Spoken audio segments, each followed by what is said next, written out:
My parents forced me to quit college so my brother could attend med school. Now I own a company, and they're begging me to hire him. I'm a 27-year-old guy, and I still remember the exact day my dream died. It was a humid July afternoon, the kind where the air feels heavy, like it's trying to warn you that something's about to go wrong. I was sitting at the kitchen table, letter in hand, my official acceptance to the university I'd been dreaming of since I was a kid. Engineering, the kind of future I'd fought for with sleepless nights, part-time shifts, and grades I'd bled for. For the first time, I thought I'd made my parents proud. My mom was cooking when I told her.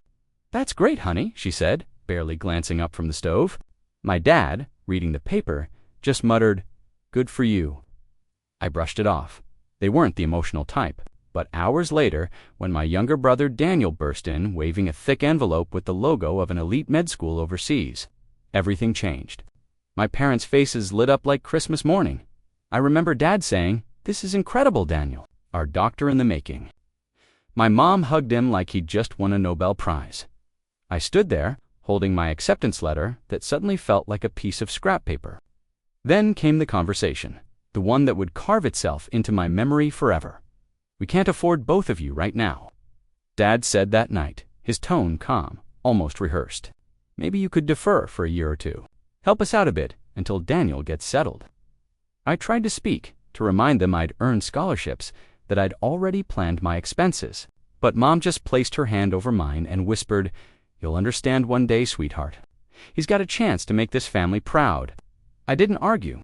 I didn't cry. I just nodded and went to my room, letter still clutched in my hand. That night, I realized something painful in this family. Love had a price tag, and my dream was too expensive. The morning after I agreed to defer, I woke up hoping it was just a bad dream. But the calendar still read August. My email still said enrollment canceled due to inactivity. And Daniel was already talking about how he'd need a new suitcase for Europe. I sat in the same kitchen where I'd once envisioned, studying blueprints and design schematics. Only now I was looking up local warehouse jobs on my cracked phone. "We'll make it up to you," Mom had said casually over breakfast. Like I'd just missed a movie night, not given up the future I'd built from scratch. Maybe next year. But next year never came. I took the first job I could get, overnight stocker at a discount store 30 minutes away by bus. The pay was trash, the hours brutal, and every time I looked at my reflection in the freezer door, I saw a version of myself I didn't recognize, eyes hollow, back hunched, hands cracked from lifting boxes. Daniel called a few weeks into his semester. "Bro, Paris is insane. My dorm has a view of the river, and the girls, dude, next level." I forced a laugh. "Glad you're enjoying it. You'll get your turn." Maybe not engineering, though. That's kind of intense. The word stung, but I let them hang. At home, nothing changed. I paid for groceries with my paycheck. I helped cover the utilities until things stabilized. Every time Daniel posted on Instagram, lab coats, museums, fancy dinners, Mom would show me his pictures like I was supposed to be proud. "Look how far he's going." She'd smile.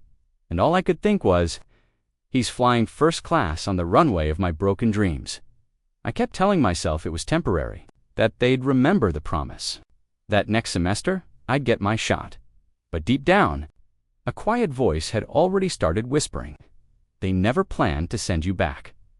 I was 2 years into that temporary sacrifice when something inside me just cracked, not in a loud, explosive way, but like a worn-out hinge giving way after too much weight. I had just finished a double shift unloading pallets in the rain. My shoes were soaked through, and I remember standing at the bus stop, water dripping from my hoodie, watching a couple laugh in a car as they drove past. I felt invisible that night, scrolling through job boards I couldn't qualify for. I saw a flyer stuck to the corner of the bus shelter.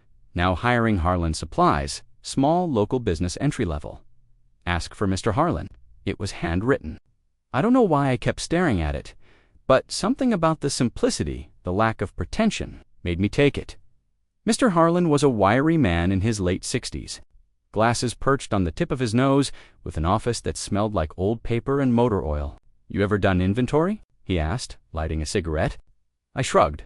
"I've counted boxers," he snorted. "Good enough." The job was nothing glamorous, checking shipments, labeling items, organizing stock. But Harlan? He talked to me like I mattered. He explained how his margins worked, how supply chains moved, why he priced certain items a few cents cheaper than the big guys. You want to learn something useful, kid? He'd say, don't chase a degree's value. Degrees don't build businesses. Grit does. I started staying late. Not because I had to, but because I wanted to.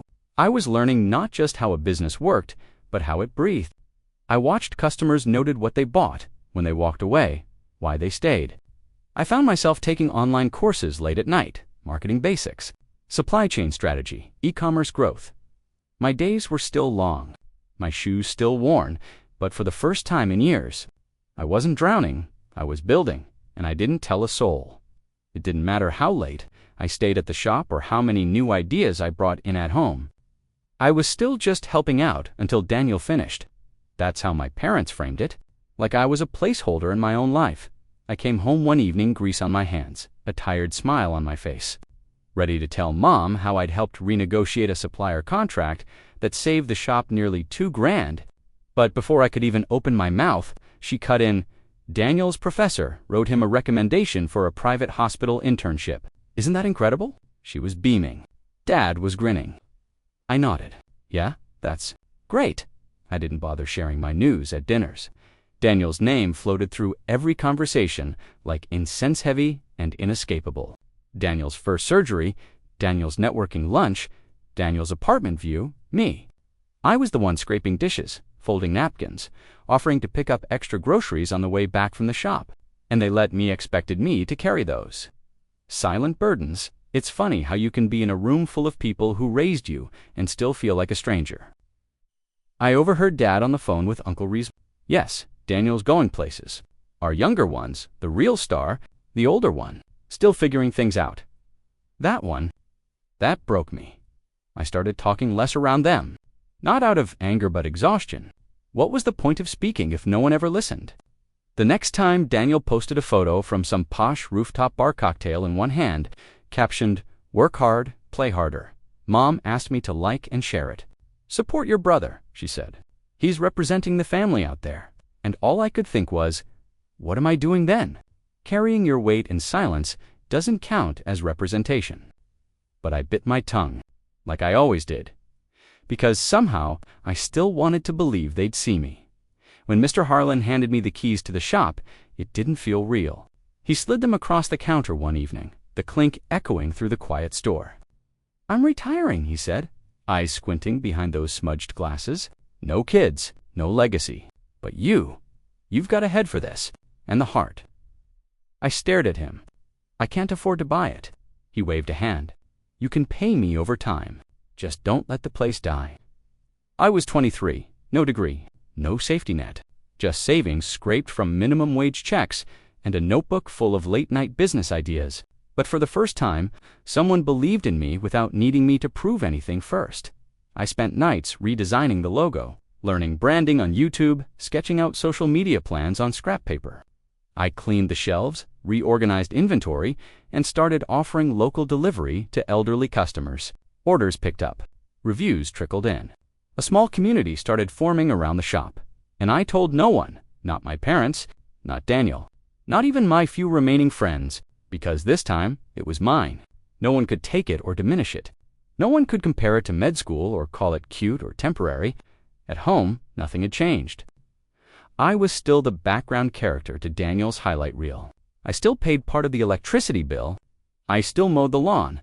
But when I unlocked my own store each morning, when I watched a customer leave satisfied, or when I calculated profits that tripled our old numbers, I felt alive. One evening, as I stood outside the store watching the new sign glow for the first time, I whispered to myself, you did this. Without them, without their approval, without their help. And for once, that was enough. It was a Sunday afternoon when Daniel showed up, unannounced. He stood in the kitchen, thinner than I remembered, with dark circles under his eyes and a fake smile that didn't quite reach his cheeks. Hey, big bro. His voice, lighter than usual, but his energy felt off. I nodded. Back for break. He looked down. Yeah, something like that. It wasn't until the next morning that the truth cracked open. I heard Mom and Dad arguing low, frantic whispers cutting through the hallway. Words like failed term, academic probation, debt, and what do we tell people bounced off the walls. Daniel hadn't just come home for a visit. He'd failed out. Apparently, he'd been struggling for a while, skipped classes, lost focus, got pulled into the party scene. Then came the drinking, and worse, he hadn't said a word to anyone until the school issued a formal dismissal. I stood outside their door, listening in silence, my heart a strange mix of shock and something dangerously close to satisfaction. Later that day, Dad sat me down. His tone was softer than I'd ever heard it. "Your brother's going through a tough time," he said. "He needs support." I didn't say anything. "He made some mistakes," Mom added, eyes rimmed red, "but he's still young. He just needs direction." I looked over at Daniel, passed out on the couch with a half-finished bottle beside him. The same brother who once called my job manual labor for people who peaked in high school. Now he was back. No degree, no future, and they were still shielding him from consequence. They didn't ask how I was doing, not once, but for the first time. They looked at me with something different in their eyes. Not love, need, .a. Week after Daniel's return, the house felt heavier, like every room was holding its breath. Dad stopped reading the paper in the mornings. Mom cooked more than usual, but barely ate. Daniel slept until noon and shuffled around like a ghost, eyes bloodshot, muttering things under his breath that made no sense. Meanwhile, the shop was thriving. I had just launched a new website and started fulfilling bulk orders to local schools and hospitals. Revenue was climbing. I was working 12-hour days, but walking taller than ever before. I said nothing at home. Then came the first favor. It was subtle, almost like a test. "We were wondering," Mom said one evening as she stirred tea, "if your work has any kind of opening, something to keep Daniel busy." I stared at her. "You mean a job?" "Nothing major. Just something to help him reset. Maybe stock shelves, answer phones." Dad chimed in, pretending it was no big deal. "You're doing well, right? You could use the help." I wanted to laugh. Now I was useful. The same parents who once told me I was directionless and unmotivated were suddenly interested in my business. I didn't say yes, but I didn't say no either. I let them dangle in the silence. The next few days, they tried harder.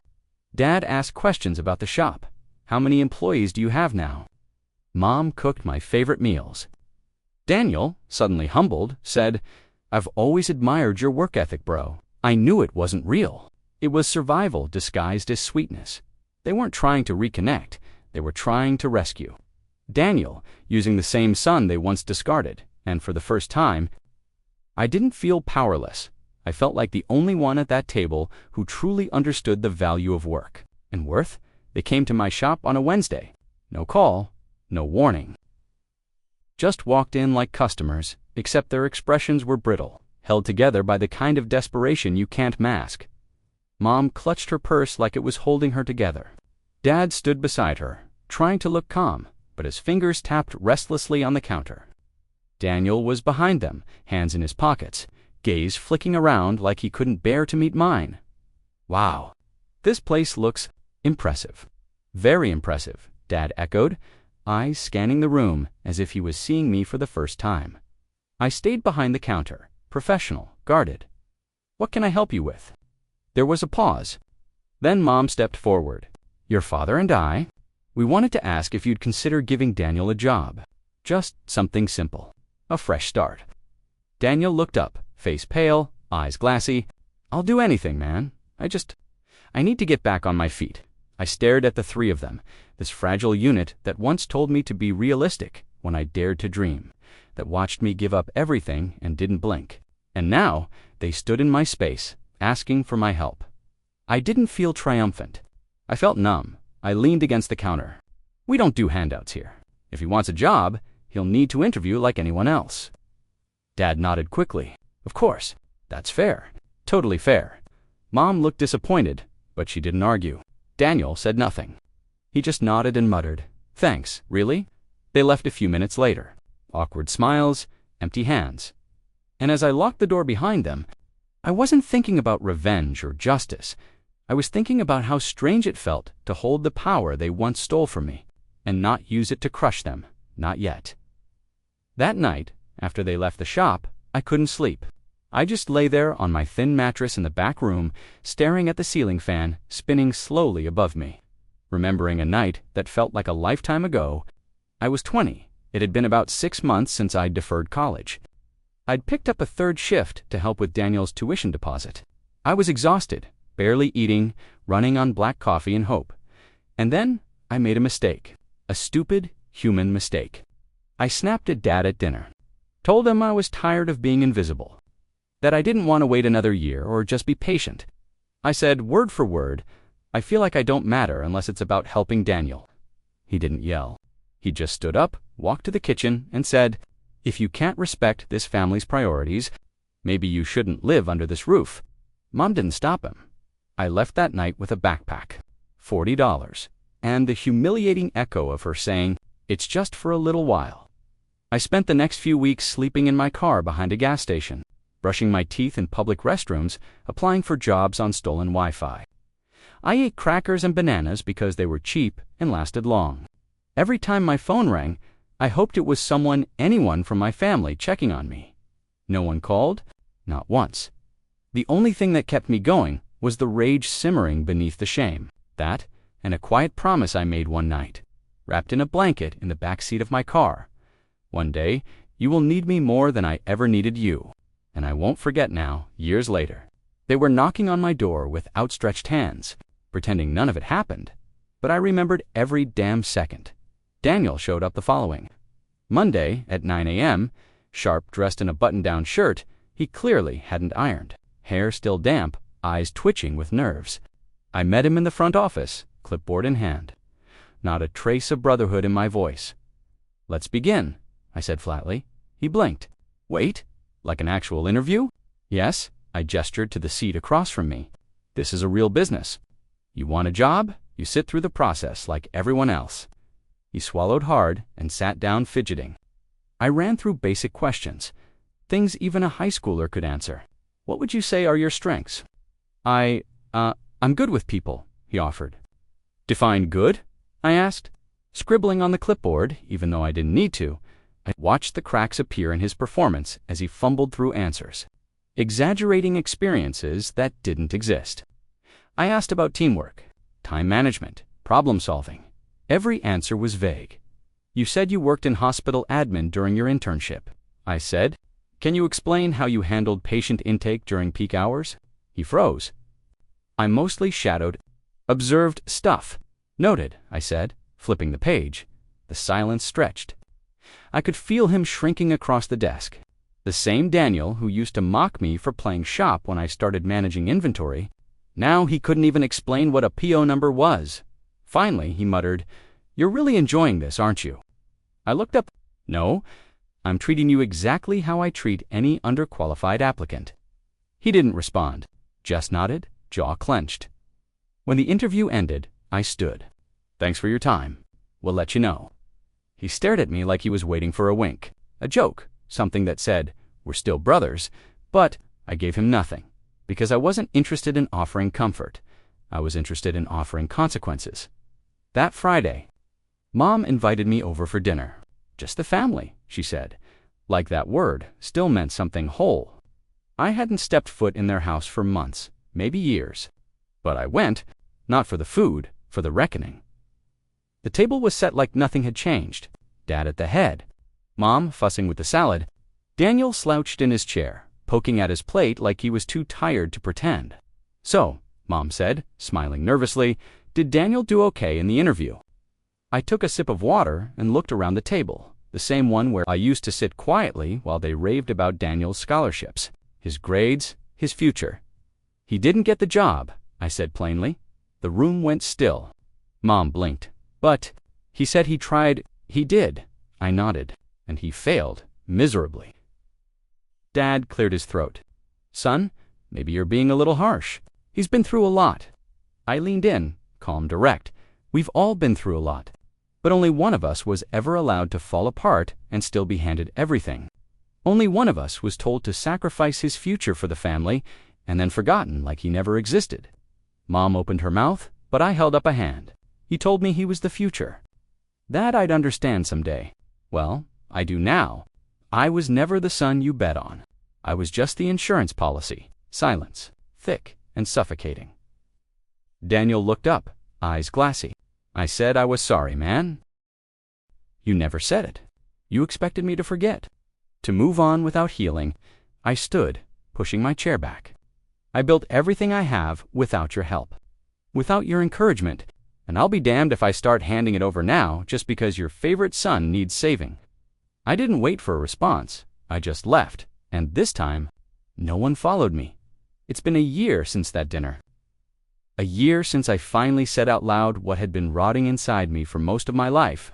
And in that silence that followed in the space I created by walking away, I built something I never had before: peace. The shop grew beyond what I ever imagined. I opened a second location across town, hired 3 full-time employees, and started a mentorship program for kids like me, the ones no one bets on, the ones expected to carry their families but never be celebrated by them. Daniel never reached out again. Last I heard, he's working part-time at a medical supply warehouse, living back with Mom and Dad. I don't feel hatred for him anymore, just distance. Like watching a stranger walk a path I once could have been forced to walk. As for my parents, they still send the occasional message. A holiday text, a birthday wish. Always polite. Always just a bit too careful, like they know they're walking on ground that's already cracked. And I reply, kindly, but with boundaries. Because forgiveness doesn't mean returning to the fire. It means walking out and choosing not to burn anymore. Sometimes I think back to that kid sleeping in his car, using his backpack as a pillow and convincing himself that he wasn't broken. I wish I could go back and sit beside him for a while, tell him it would all be worth it, that the silence from his family wouldn't define him, it would refine him, because in the end, I didn't need their apologies. I didn't need their approval. I just needed the chance to build a life that was finally mine. And now that I have it, I protect it fiercely, with clear eyes, a steady voice, and a heart that remembers everything, but chooses peace anyway.